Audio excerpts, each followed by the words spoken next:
It's a nice, but like also, but the thing is like now, like chess is better than juggling. So juggling is a very uniquely time wasting. Juggling is almost like doing speedrunning, but like speedrunning, at least there's public recognition, right? There's like leaderboards, there's a community. You can make friends in some way, right? You can kind of like, get some kind of clout. Me sitting in my room juggling for hours and getting really fucking good at it does absolutely none of those things. I mean, there's That juggling. might actually be a net negative. Like if you tell if you tell a girl that you can juggle more than 3 balls, that might be a like a massive dating neg. Yeah, it actually has never helped me. The fact that I could juggle like pins and 5 balls and like all kinds of shit. This is like absolute peak autism. And like it's actually, I would actually be even better. The entire category of skill toys, actually. I've started getting suggested whenever I browse TikTok now, one of the additional categories it's throwing at me is the world yo-yo competition clip videos. Oh hell yeah, dude! I used to love yo-yos. So I see a lot of the. Do you know like the different categories like 1A, 2A, 3A, 4A, 5A? Yeah, I do. Yeah. I used to only do like 3. I did 3B or 4B or something. 3A is the one where you have two traditional constantly sleeping yo-yos. 2A is looping with 2 yo-yos. 1A is just one traditional yo-yo. Oh wait, no. I thought this was about like off string, right? So they have a yo-yo that you like throw up in the air, and it's not attached like a kendama or something. Wait, I thought that these were the classifications for the actual type of yo-yo, because I remember the yo-yos had like names to them. They do have names, but they're not necessarily classified. Like you can use the same one for like any class. Oh, okay. Because I remember like when I was buying yo-yos, because I actually got upset. I'm a '90s kid, I got obsessed with like all those yo-yos, and I used to have to and I had like different varieties of yo-yos with different like ABC classifications.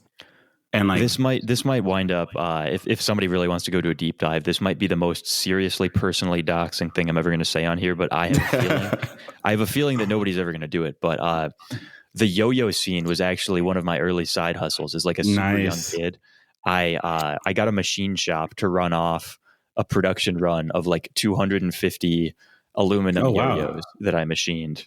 Oh, that's sick as fuck! Actually, that's really cool. I love skill toys. I think skill toys are really here's the problem with skill toys. The people they attract are like it's really intelligent. Watch Invader Zim.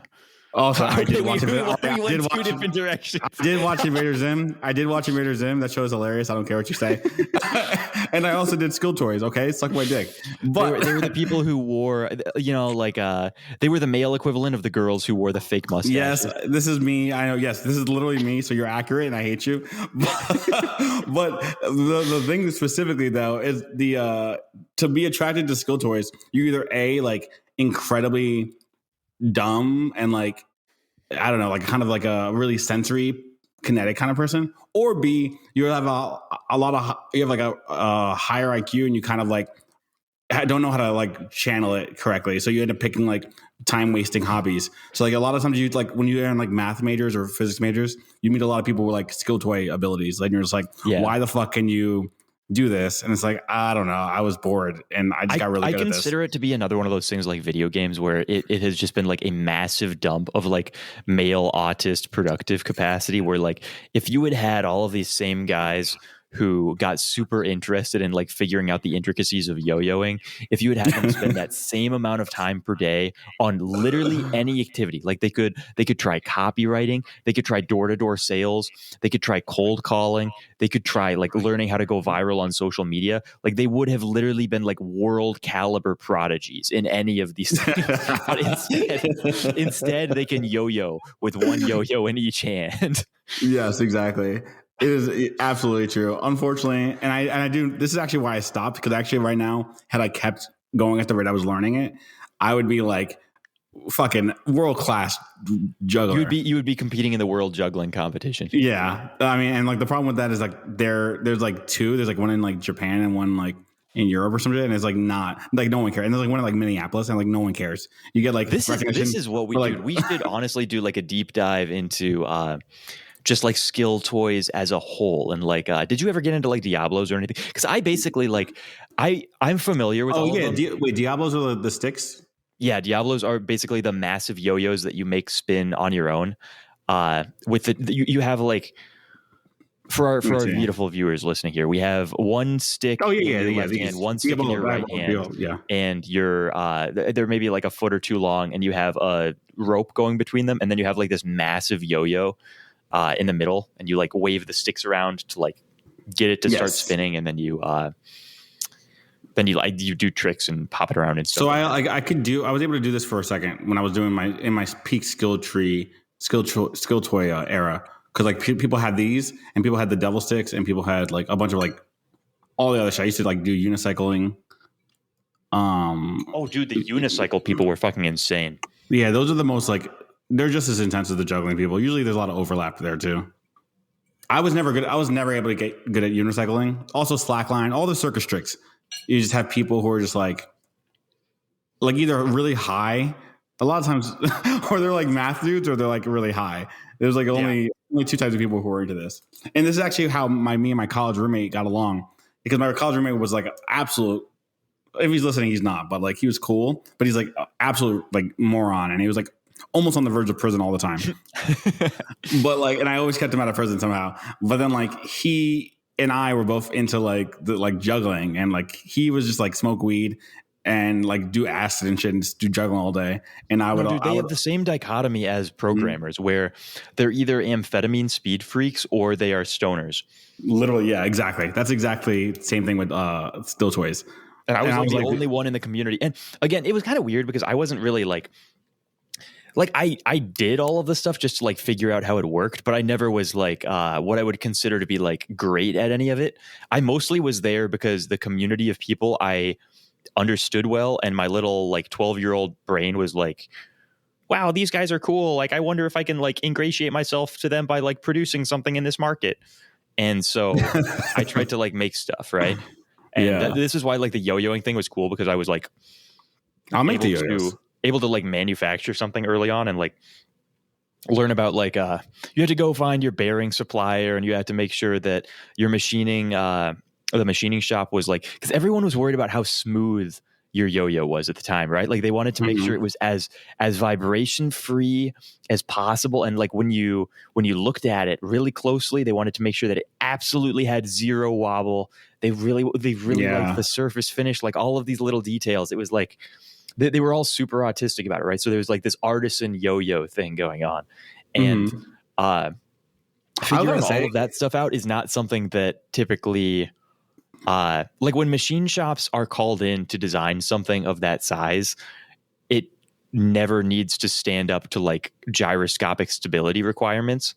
So there was a lot of really weird stuff that went on in like trying to get them to like chuck it up. And we made like 7 prototypes for something before they finally got it off and got something that like was okay. Like it would have been acceptable. And it was never like I don't want to say I nailed it out of the park. I think I did better than most of the little tiny organic brick and mortar yo-yo stores here, but I cannot believe that this was even I don't know.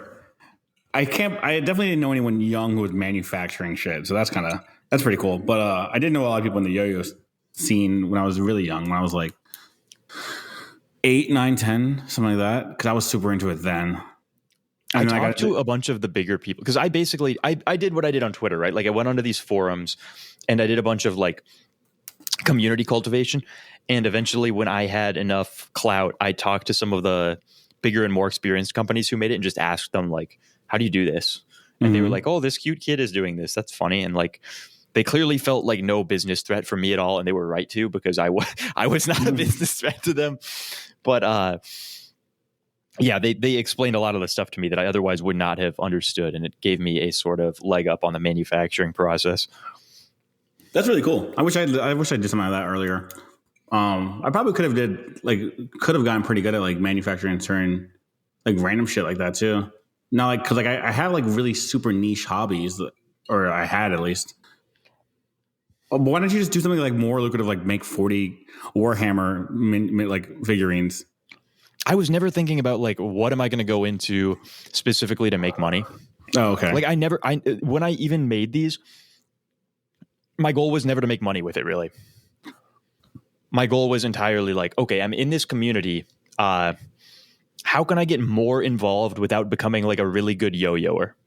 No, okay, I got you. Really, it was a pragmatic thing. Because I was like, I'm like looking at these videos of these like Japanese 7-year-olds making a yo-yo travel at like 72 like feet per second across their string, just like darting back and forth like some tiny like hummingbird. And I'm thinking to myself, like, wow, I don't think I can do that. Bro, I've got to find some other way to get clout here, man. Bro, the Japanese videos of juggling is fucking unbelievable. It's like two different demographics that are just out of control, good at juggling. And it's just, it's the same. If you tell me it's going to be like the Germans and the Japanese. No, it's not the Germans. Well, it might be Germans too, but it's like Midwest white guys and Japanese people. Oh my God, that's so... It's the same fucking thing though. It is basically the Germans and Japanese if you think about it. No, the Midwest is basically all Germanic settlers as far as I know. Yeah, it's German and Japanese, and like German Midwest white dudes are like, they just, and like Japanese just do like fucking things that are just like otherworldly good. And you're just like, how the fuck? I don't know. Like I've seen like some clips and it was always kind of upsetting to me because like, and for good reason, there shouldn't be this many videos on YouTube, but there are a limited number of juggling videos that are good on YouTube because again, this is like not like the biggest hobby in the world. Like if I had to think about it, I'm probably top 10,000 jugglers on the planet, if not higher. Well, I think everybody when they're hearing you say juggling, or maybe me with yo-yoing too, like they don't understand the extent to which either of these hobbies have been fleshed out. So you literally have to go and you have to search on YouTube and look up like world juggling competition, world yo-yo competition, like finals or something like that. Yeah, people do like things that like are like bending the laws of physics almost. It's like, I mean, obviously it's not, but it's like, it looks like how the fuck is this humanly possible to do? The yo-yo scene figured out how to go so fast that they can like, they figured out how to move things around so quickly that like, you know how normally you throw it and the yo-yo is moving in a plane that is like parallel to the front of your body? Yes. So they rotate the thing 90 degrees off axis and they go like sideways. So it's like in the plane of the ground. Mm-hmm. And they just keep it going so quickly that it never drops. It never like sags. Oh, the line just keeps like the string just stays straight. Yeah. That's sick. That's pretty sick. Yeah, no, like juggling stuff, I've seen people do like, I don't know. I've seen people like with 5 balls do things just like, just have it, just do like patterns that just don't even make sense. Like it's hard to describe without knowing like juggling, like notation and stuff like that. But like people just do like, just make the balls like jump all around their body and kind of like just do things that just don't like seem like balls should be able to move that. Like you should have that much control over like the fall of an object. Like that plus like, contact juggling. People saw more of that because that was like, dude, the contact juggling got super big because it like blew up when ASMR did. Exactly. That blew up. So people have seen contact juggling, but imagine that with like 5, 7, 9 objects floating in the air. And it's like, why are you this competent at this? Yeah. Contact juggling. I totally forgot about that shit, man. That was so wild. There was a period where like my entire YouTube feed for like 1 year was just me being suggested like contact juggling ASMR.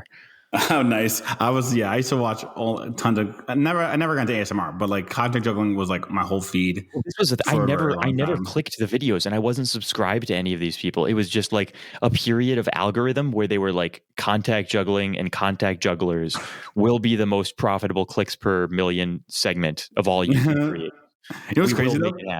Those people sucked. Those the people who were like had like no, yeah. That's the other thing is the people who are like and this is the same thing with all of the like skill toy stuff is the feats that are actually like skillful and difficult to perform are never the ones that look really cool. Yes, thank you. That was such a big, oh my god. I've been trying to tell people that so many times with juggling. The thing that people like would like throw behind your back or like under your leg or like juggling with flames or knives is like easy. Like I could juggle with knives. Yeah, they're all these like really flashy things that you can learn to do in like 2 weeks.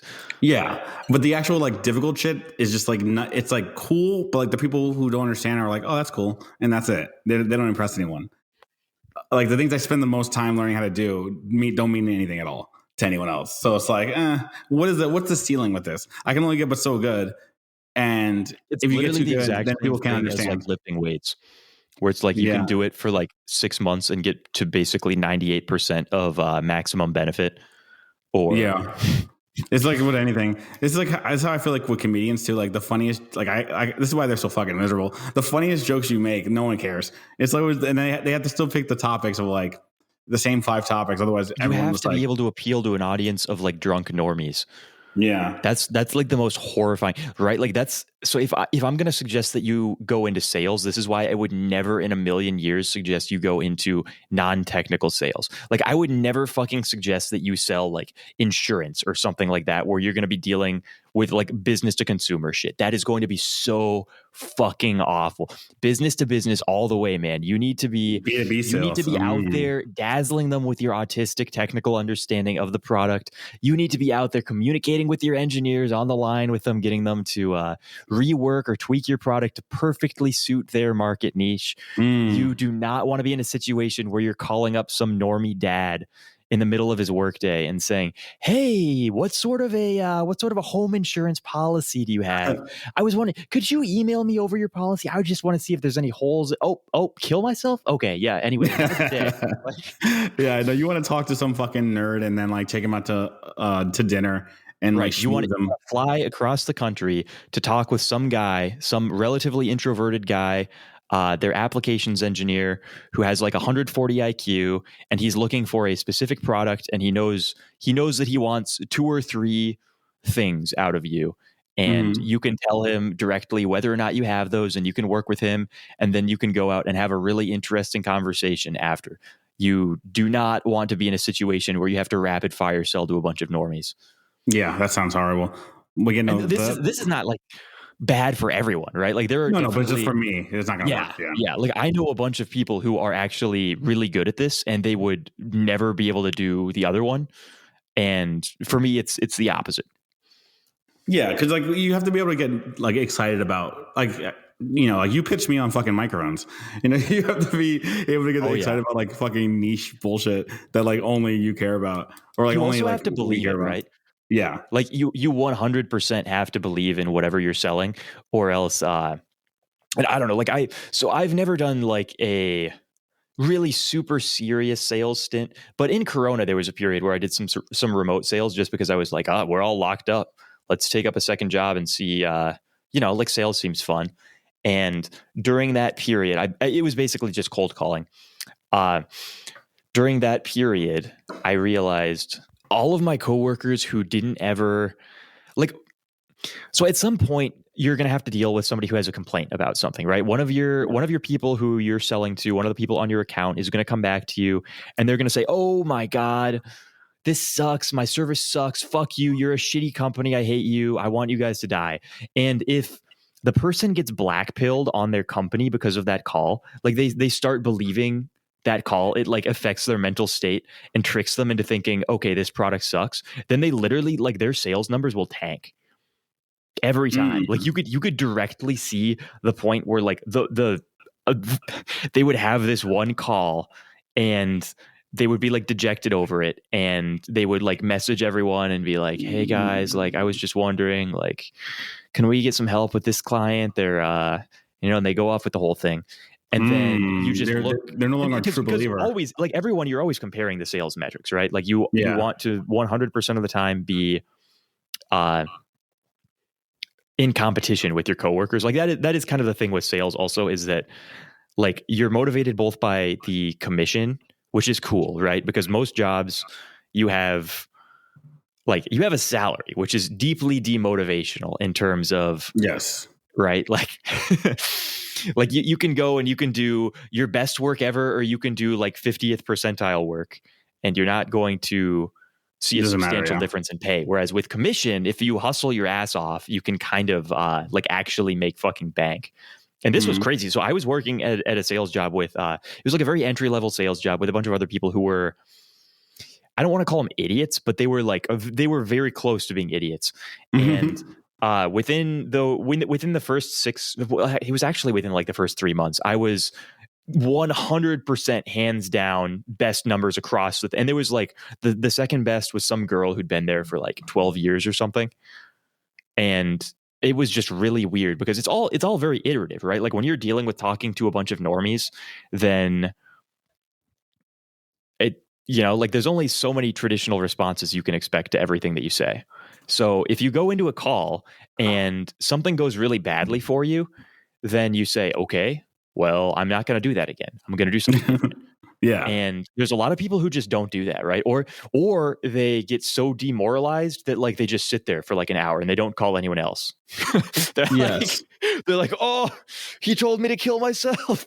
See, like the thing is, like I've sold shit for companies. Like not like I don't know if selling shit is correct. Like I worked in like as a bartender or like in serving, right? So you have to like you're effectively still you're like obviously people came there to eat, so you don't have to like sell them on the idea of eating, but like you still have to like pitch certain things, and they're like, oh, sell more specials. I need you to do upsales and blah blah blah, right? Like there's still like a soft selling involved.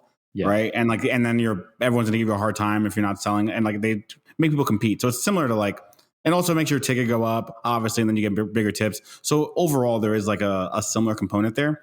But like, you hate what you're selling. You're like, I'm selling fucking food. I hate the food at this point. It's been 3 months. I've eaten everything. I'm sick of it. I don't like anything. Everyone's gonna complain about this. Like you start to get demoralized.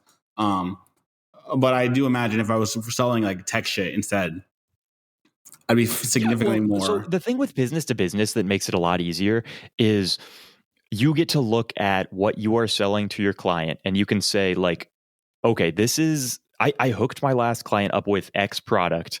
It fit into their corporate structure this way, and they have used it to generate this much value. So like, it's not even like a hypothetical thing, right? Like with food, you're selling them on basically like the experience, which is like a very subjective thing.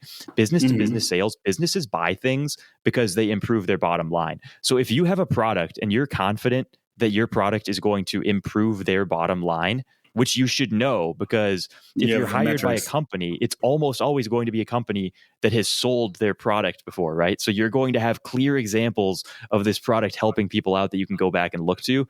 Then it's like, oh, okay, so my thing works, right? And then it becomes a thing of like, okay, even if there's a competitor who is better theoretically, like maybe they, I don't know, they get better reviews or they have like a better user interface or something like that. Like it still kind of doesn't matter because you're making them money anyway. You don't feel bad if you're selling them something is going to make them money. And usually like if there is a competitor who has some sort of a thing that they're better than you at, then like, I don't know, the average person sort of, they don't really. I mean, it doesn't really matter. You're making your money. Like the marginal increase that you might get from a competitor is not. It doesn't like right. It's one of those things where it's like overall outlook. Would this person benefit as a company looking to buy from spending another 6 months juggling between a bunch of different vendors and contacts and getting quotes and stuff like that, or would they be better off just like buying something? Yeah, so that's always with me. I mean, that's like the diminishing returns, like the problem that everybody has whenever they buy anything online, right? Like if you're going to go to buy a product within the like $0 to $200 range, everybody will spend fucking like 6 hours researching it.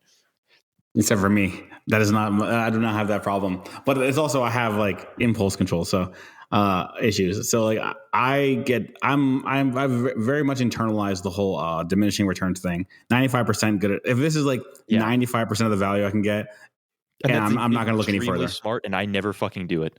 I still like it's like the mic thing, right? Like I went through all of the mic autism, and it was like I could have gotten the very first thing that I Googled, and it would have been like 98% as good. I would have a slightly worse signal to noise ratio, right? But like, would anyone ever notice or care? No, it's a 192 kilobyte per second audio. That is your commitment to excellence, though. You got to consider that. That's important. It was literally, God, the amount of time that I spent reading about mic shit, it was probably like 3 days worth of free time. It was so stupid. Yeah, no, but I honestly will probably, unless it's, I guess the real number is like 200, 250, where I'm probably not, below that, I'm not going to think much about it. Above that, I'm probably going to do the research. Or if it's something I use regularly, because I don't want it to break quickly.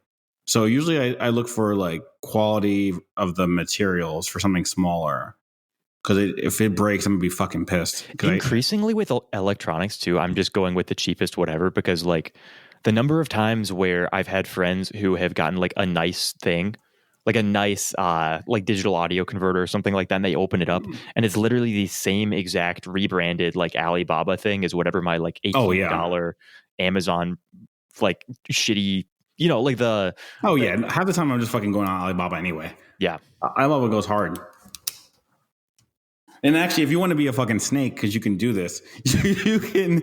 If you are really dedicated to being like a jerk, you can like make a whole like order and like be like talk to the people up and be like, I want to test the product before I buy it, and then you can get a free version of whatever the fuck you're looking for with very little down payment. Because typically speaking, they don't charge you for a sample. That is so. If you want to be a snake, like if you want to do 45 minutes of work overall for an $18 piece of exactly. If you want to talk to some Chinese woman on a WhatsApp to get a fucking free, the ultimate destruction of your life.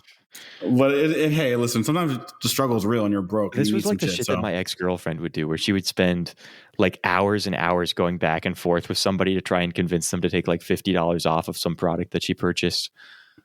Yeah, absolutely not. I can never. I know it would work, but I just strange to watch, man. You got to be a real, maybe cheapskate. Yeah, you got to be a real cheapskate to do that. And now it's such a funny contrast between that and the current girlfriend, where like if I were to do that, my current girlfriend would like start crying and just like stop being a poor Lucas. What's wrong with she would just be like, "You're embarrassing me." No. Yeah, that actually, I got that out of my system because my last girlfriend. My last girlfriend was well off. So the idea of like, there's a certain amount of money, but like if it's below a certain threshold, that just doesn't mean anything in her head. So if it's not $500, like what the fuck are you talking to them about? Or like $100, like she's like, I don't care. Like she's like, my dad will buy me another one. Like that kind of thing. A lot of girls have this sort of like invisible cutoff. It's a very important thing to learn. It actually is important to learn because I actually think this is better I think it works better for the male psychology than it does for the female psychology. Like as a dude, it's like there's a certain threshold where you should take the girl idea of like below this number, it doesn't matter because it'll just make you look for more money versus just like fucking like kind of string together pennies. You know what I mean? Yeah. Well, I mean, a big part of it is just that most people don't have things that they can do in their free time to make money. So like their understanding of time value, like even if they theoretically work a salaried or hourly job in the day, they don't really have like a great understanding of like time value of money. Right. Yeah. When they're like, I don't know. You know the meme about like, even if you're like a totally random person, your time value should be considered to be like $200 or something based on like potential upward possibilities. Yeah. And just if you operate with this in your mind, everything that you do becomes drastically different. Yeah, that's true. Yeah, like there's definitely like was that for $20 an hour? Is that what they said? Yeah.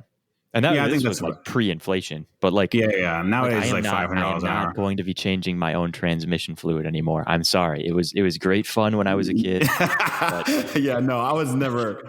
There's never. Once I did it once, I was like, yo, fuck that. I know people were like, you'll save so much money. No, you won't. You can do it. You can get it done in 3 minutes.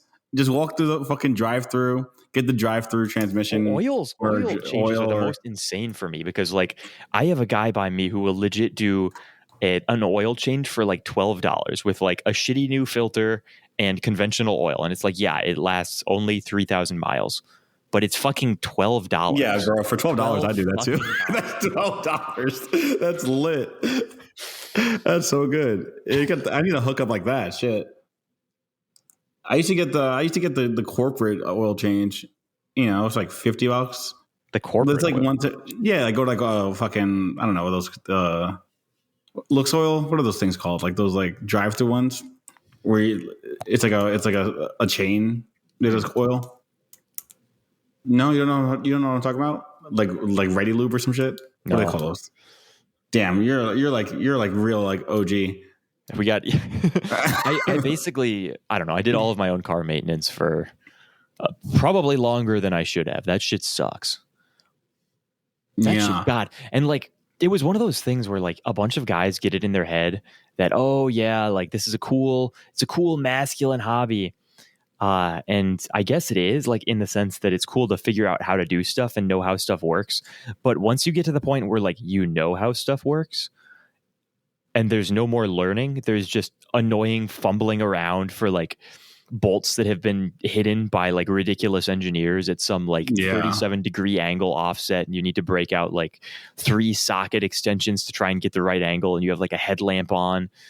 Yeah, it fucking sucks, dude. That's like, the end. Dude, this fucking blows. Yeah, it's so awful. Yeah, you're getting paid. You're either paying time or money, right? And the annoying thing also though is like if you do it yourself, you at least do it right. But like when you go to a car shop, like there's some that have great people, but there's no guarantee you're going to be getting the great guy. So if the one thing that I do still do for myself is engine maintenance on motorcycles, because I don't. Well, motorcycles are smaller. I mean, like I feel like there's right, less and of this that. is the other thing: is motorcycles are easy as fuck to work on, right? Like I can get into the engine of a motorcycle usually within like 2 minutes, right? No, like I feel like everyone I know who had one did it themselves, or they like got an older bike and they fixed it. Yeah, for that reason. Yeah, it's just like it's so much easier to work on. Like cars overall are the biggest pain in the ass, and especially new cars. Like as they keep shoving new sensors into everything, it just becomes like, yeah, like I feel for the engineers. I deeply fucking feel for the engineers. Like everyone shits on the engineers, but you got to look at the other side of this, man. The government tells you that, okay, you have the same exact space as you had before, but now safety regulations require that your A-frame be 4 times bigger. Now you need these 8 sensors. You need 4 more airbags. And it's like the space has to come from somewhere, right? So there's got to be some level of compromise made. And some people get really pissy at the engineers, but like, what else you supposed to do? Yeah, right. Like you have to put the shit somewhere, right? Like you have to have a drain plug. You have to have an oil drain plug, and you also have to have the sensors. So sometimes they're going to need to put weird shit in front of it. I didn't consider that part. Yeah, I forget they need all the sensors now, and they need all like the extra shit. Well, this is why like, older American cars used to be really fucking easy to work on because there's a lot of space. Yeah, you open the hood and it's just this big open fucking box. You can get in there with a wrench with one extension, and you get to basically everything. And now it's just like fuck me. Like my parents both have Audis, and this is insane. They're the Audi certain maintenance manual says, and this is like before like an oil change, right? Like this isn't before like a timing belt change or like a big ticket item. This is before like a basic thing. It says assume the service position. So you go to like page 12 where it shows you like what the service position is, and it's literally like removing the entire front end of the car. It's so fucking nuts. Yeah, like you have to like take out everything above the engine and like take out the radiator and like all of this other weird. I forget what all you have to take out. I mean, I do know that Audis are expensive to fix, and I never like asked why. I just was like, okay, I'm not buying an Audi. I don't have time for that. That's all I learned, but that's crazy. No, all of this stuff is like, which is a shame because they're like really cool. Like I think they're like the coolest looking like everyday car that people have. They would always be my favorite, but I'm not. There are so many of these dichotomies where the Germans and the Japanese are just competing on various facets of autism, right? Like this happens across everything. Like you were talking about juggling, yeah. Yeah, you were talking about it. This happens in juggling. This happens in juggling. Yeah, this also happens in like the fountain pen industry. This also happens in the cooking knife industry, right? Like the two primary styles. If you want a cooking knife, you get either a Japanese gyuto or you get the German style chef's knife. Oh, I didn't realize this is the real frontier. Yeah, the real East versus West. You have the car stuff, right? Where you have, this is really weird. So Japanese cars have very light doors, and they're typically very like reliable, maintenance friendly, etc. And then you have like the Germans who are they're like, well, if we decrease the reliability by a factor of 10, we can make it have 2 more horsepower. And they also, German cars have really heavy doors. I don't know why, but this is just notoriously across the board.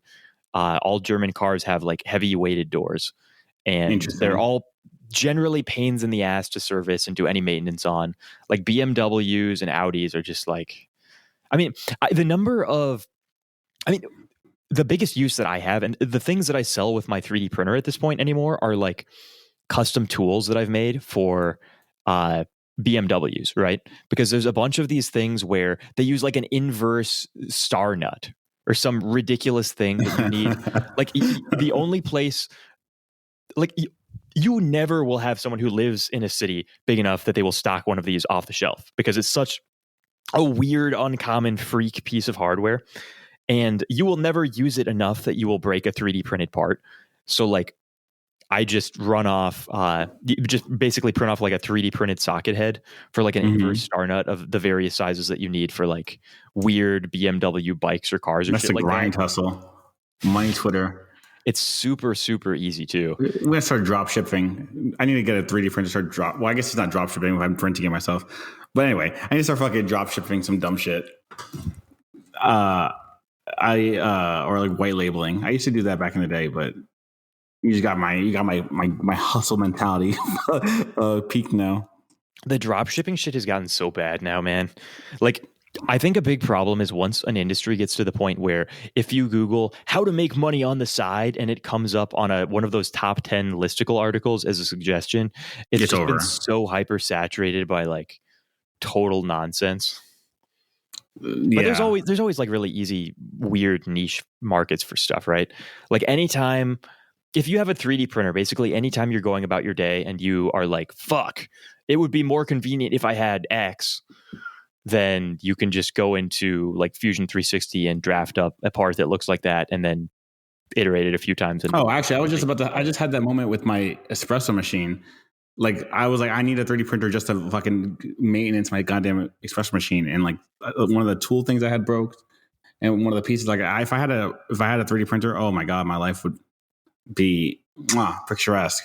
And also, I can get a cooler espresso machine too.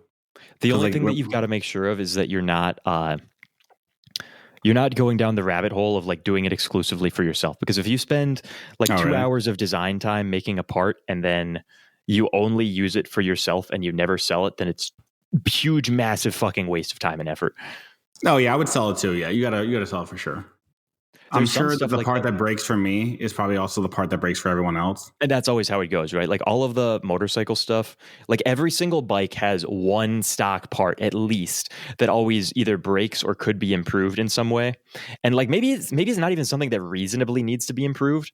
There's a lot of these situations where the stock part is actually totally fine, but it just looks a little bit flimsy.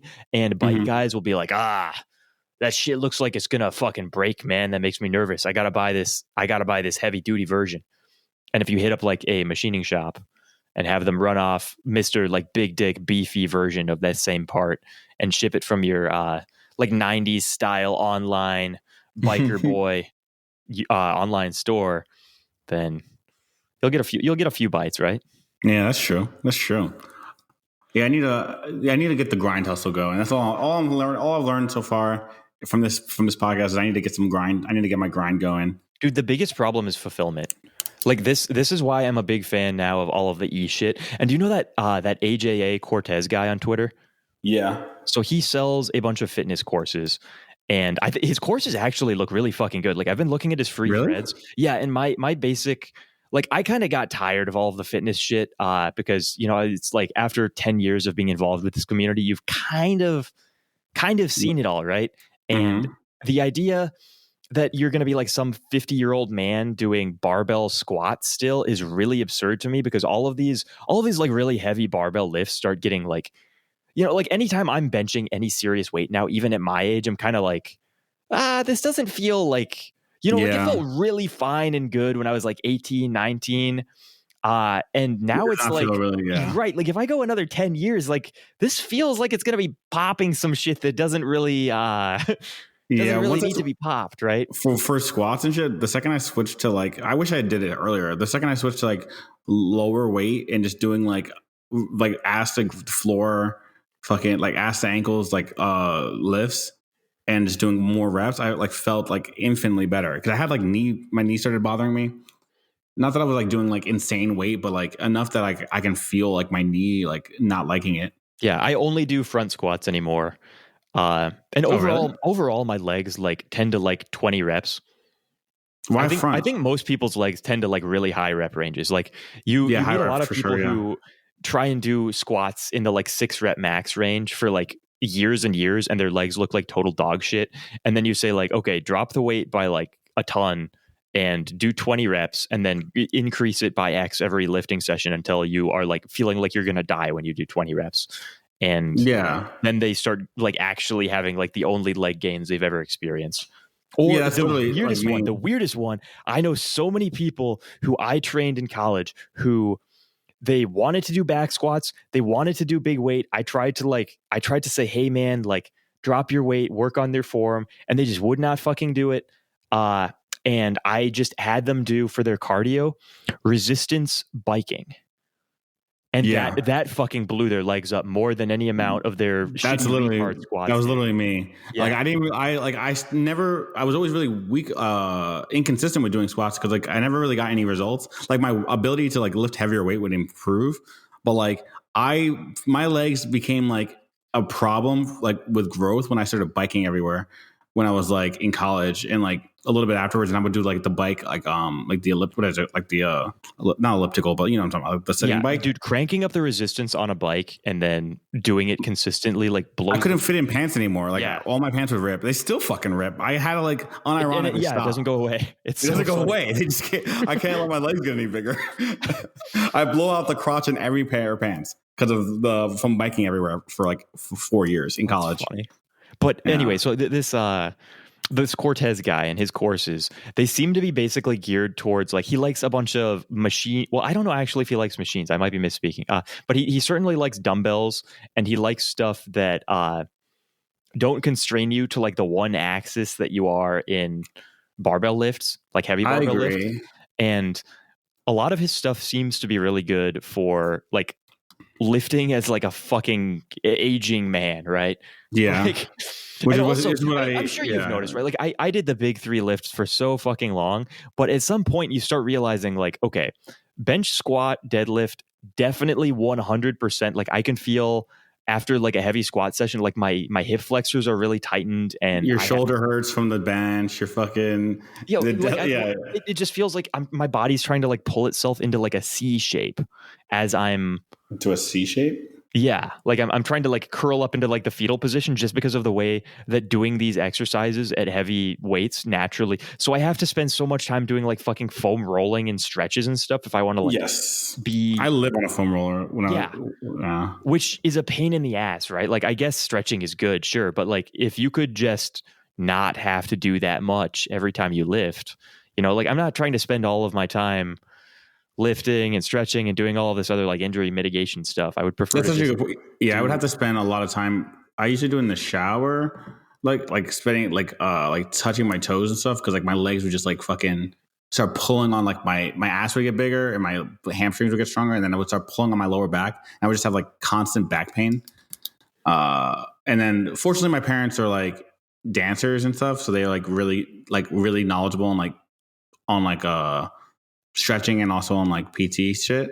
Yeah. So they were able to figure out, because I was just like, why am I in pain all the time? I don't understand. I'm not injured.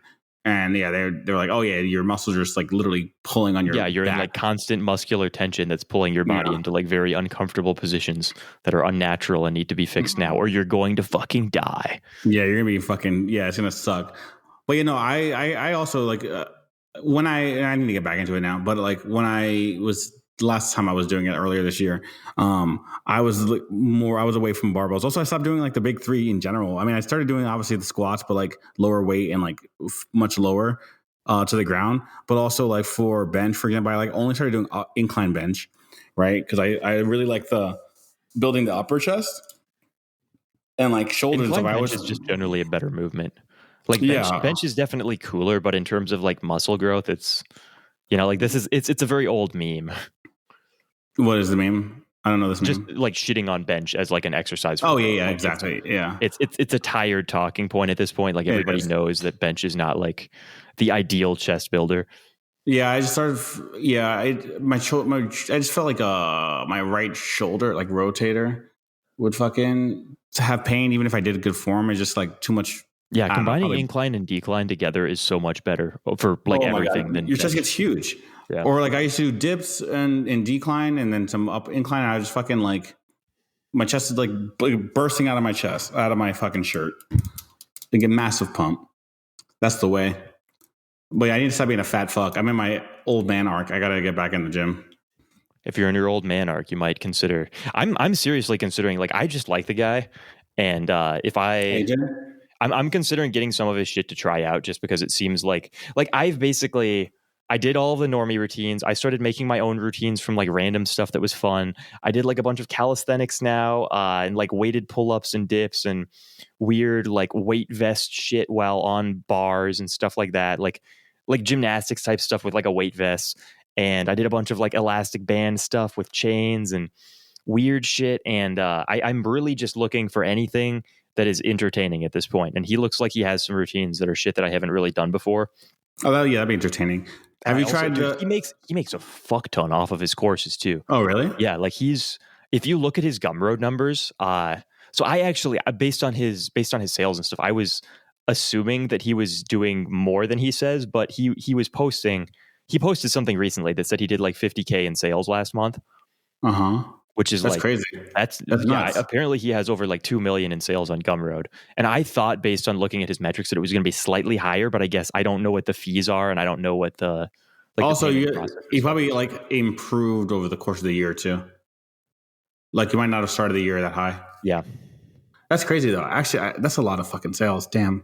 Yeah, you should honestly like check out his page and like look at the threads that he makes, because like the free threads that he puts out on, like, I think the most recent one that I saw was something about like dumbbell or barbell front raises, which are like they're one of these really, really effective like OG bodybuilding exercises that everybody like. When I had the biggest delts ever in my life, I did these all the fucking time. And then at some point in the 2000s, like when you put your arm, like literally, like, oh yeah, I used to use these with the small bar, the small bar, the little like curl bars or something. Yeah, little curl bars. Yeah, I used to do like front raises with those. So at some point around like the 2010 era, everybody started shitting on these and saying that they like unilaterally destroy more shoulders than anything else in the world. And I think it might be true, but also it's like, how though? Okay, so it's a structure thing, right? Like everybody has like differently structured shoulders because they're an extremely complicated joint. So some people can handle stuff like this. Other people will fuck their shit up horribly by trying to do this forever. And he basically had a thread explaining like, okay, this is a diagram of like the different types of shoulder structures one might have, and this is why this doesn't work with this type of structure, and this is why it does work with this type of structure, and this is how you test to see which shoulder type you have to know if it's safe for you to do this exercise. And I was like, fuck, that's pretty high. That's a pretty good one. That's high quality right there. I don't know if I have the correct shoulder structure or not, but I just know that I used to do that, and I used to do, I mean, I never had shoulder problems with front raises though. I used to do that, and I used to do like with the plate, and I used to do like a steering wheel motion with my arms stretched out. I always felt like that fucking always killed, like, was great too. But yeah, that's crazy. That's really good. That's high quality. I'm gonna check it out, because you're giving me the pill, because I never read his threads. I genuinely really like the guy. Like he seems like he's nice enough. I have no problem with him. He followed me for some sort of shit post that I made, and he like replies to me sometimes. And I've basically been trying to figure out what he uses as like a sales model, because he has like a massive like 40,000 follower email newsletter also.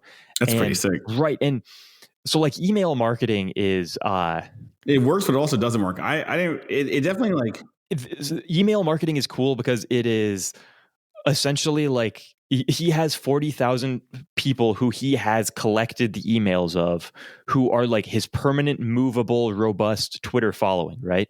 Yes. That's what's insane to me is, so like you and me are on Twitter. At any moment we could get banned, we could get deplatformed, we could get shadow banned, something else. But like Gmail is never going to shadow ban you, really, right? Now that I'm saying this, I'm thinking, actually, fuck. Don't say that. Don't fucking. Oh no! But it's way less likely, right? Like for me, if I was doing sales and my exclusive funnel was on Twitter, this last month. Not even the last month, but this last period since I got shadow banned post Hitler tweet, my engagement is down like 80%, which I presume would also result in my sales being down 80%, right? Yeah, probably. Or at least like 20, 30. I would be struggling to eat right now is basically what I'm saying. Yeah. That's a good point. No, yeah. The email list and also, or having the Telegram, or having I guess the email list is basically the Telegram, but email is probably more robust because it's like Lindy.